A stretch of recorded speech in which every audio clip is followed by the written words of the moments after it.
Oui, monsieur le ministre, en matière de lutte contre l'islamisme radical, la peur n'a jamais été bonne conseillère. Trop souvent, ce sont les libertés publiques et les droits fondamentaux qui en ont fait les frais.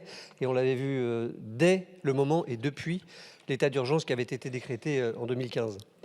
Aujourd'hui encore, c'est le même réflexe sécuritaire qui frappe les forces vives de notre société, les associations, toutes les associations.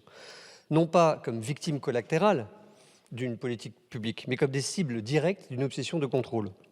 Tous les témoignages, en tout cas, qui nous sont remontés des associations nombreuses, font état de cette dérive. Et dans une démocratie fatiguée comme la nôtre, nous avons plus que jamais besoin des associations parce qu'elles contribuent à la vitalité de notre démocratie, œuvrant chaque jour dans les domaines de la solidarité, de l'environnement, des luttes sociales, de l'interculturalité.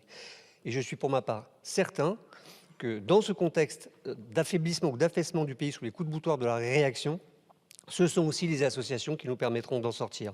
Le contrat d'engagement républicain, c'est là-dessus que je vais vous interroger, est l'exemple parfait de cet emballement sécuritaire. Outil flou, juridiquement bancal, il instaure un climat de défiance généralisée sans même atteindre son objectif déclaré.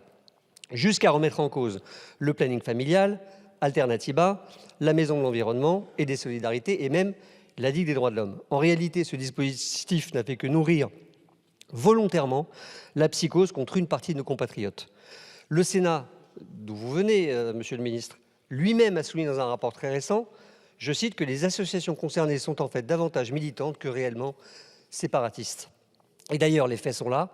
Seulement 4 cas de retrait ont été recensés, 4 sur 1,63 million d'associations et 60% d'associations subventionnées parmi elles.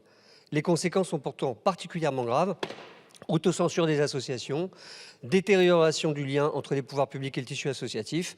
J'en appelle à l'abrogation du contrat d'engagement républicain. J'aimerais une réponse claire de ce point de vue.